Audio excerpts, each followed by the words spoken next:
ne bu ma nuyoo ñëpp ma am koo xam ne nuyoo wuma nuyoo bi eggagul. Je voudrais saluer respectueusement Madame Sall, Marième Diagne, cette grande dame qui m'accompagne au quotidien. Et d'ailleurs, quand il a été décidé d'organiser la journée de la femme, elle m'a dit, je prendrai en charge les 1000 boubous des femmes. Merci, Madame Sall. La jeunesse du département de Pikine, je vous salue. La jeunesse de Mbao, je vous salue. Mané, Wakri, Nuinalen, la presse, je vous salue. Mané, Amnanou Am Solo, Lohamne, Bosutei, c'est l'anniversaire de Ababakar Si, Serigne Ababakar Si.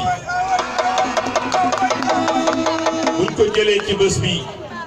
dañ koy ñaanal yàlla yokk leeram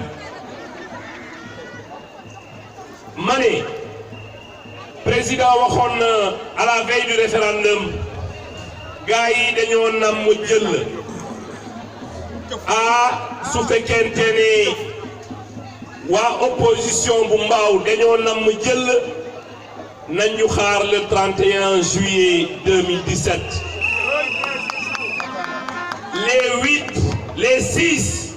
Les 6 députés du département de Pikine tomberont dans l'escarcelle de Benno Bokk Yakaar, Inch'Allah, au soir du 31 juillet 2017.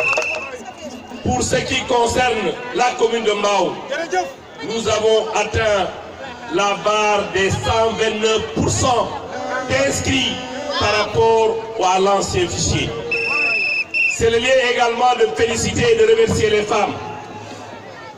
Li ñu xayma ci li ñu bind dans la commune de Mbao jàpp naa ni 61% yi ay jigéen lañu.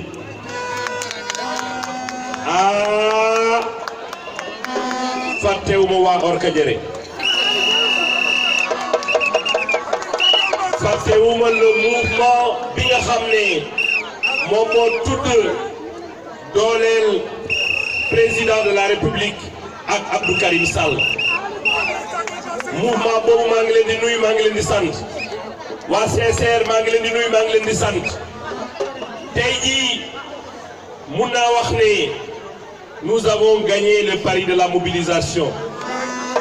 Je félicite l'ensemble des responsables waa Mbao waa Cyprès waa Ndeye Marie waa Petit Mbao waa Mbao extension waa Kër Mbaye Fall ñaari côté yëpp laa wax waa Zac Mbao waa Baobab gox ab gox localité yëpp def nañu mobilisation bu mucc ay li ngeen engagé woon vous avez respecté votre engagement. léegi nag man am na li ma leen digoon dama ne le président de la République nous a indiqué d'aider les femmes parce qu'il a donné une place importante dans le plan Sénégal émergent. Il leur a donné une place importante. Loolu moo tax ñu war a jàppale jigéen ñi. Inch'Allah, j'ai déjà eu des partenaires samay xarit yu ma nar a jàppale avant la fin du mois d'avril. Dinañ fi taxawal benn mutuelle financer 5000 femmes de la commune de Mbao. loolu nag bés bii di bésu jigéen ñi mënuñu koo ñàkk wax. C'est pour vous dire nous sommes à vos côtés pour vous accompagner parce que vous méritez à ce qu'on vous accompagne. Nous tendons la main à tous les responsables de l'opposition de Mbao pour qu'ils viennent rejoindre la paire. Je tends également la main à ceux-là qui pensent qu'ils ont atteint la maturité de diriger la commune pour qu'ils viennent travailler avec nous la main dans la main pour une victoire éclatante dans la commune de Mbao. fii président de la République Macky Sall def ñu wax nañu ubbi parti bi nañu gàttanu ñi bëgg a ñëw bu soobee yàlla duñu gis dara lu leen naxari ci sunu côté dinañ leen gàttanu dinañ leen dalal dinañ leen accompagner su fekkente ne accompagner président de la République moo leen tax a jóg. loolu moo tax je demande à tous les militants de Mbao d'accueillir ceux-là qui pensent qu'aujourd'hui nous sommes du bon côté, de les accueillir à bras ouverts, de travailler sérieusement avec eux pour des victoires beaucoup plus éclatantes dans la commune de Mbao. Lu kenn man ñaara ko ko dax.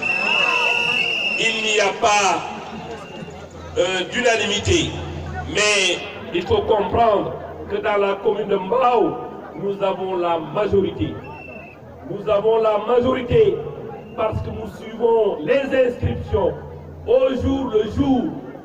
Aujourd'hui, quand je dis que nous avons dépassé les 126% par rapport à l'ancien fichier électoral, nous savons combien de parts nous avons en ce qui concerne les militants que nous avons inscrits. Nous avons inscrit une bonne partie de nos militants. Nous allons continuer à travailler dans la commune et dans le département pour qu'on puisse inscrire davantage les militants pour gagner haut la main les élections législatives, mais pour également gagner haut la main l'élection présidentielle de 2019. Voilà, département de Pikine, les femmes, je vous invite à la sérénité. Je vous invite à la sérénité. Sans la sérénité, nous ne pourrons pas donner au président de la République la majorité que nous souhaitons lui donner. Je demande à l'ensemble des responsables, y compris les responsables de femmes, à ce qu'ils privilégient le dialogue, parce que l'heure n'est pas au tiraillement, l'heure est à ce qu'on aille ensemble dans la même direction pour faire face à ceux-là qui veulent faire face au président de la République. Voilà.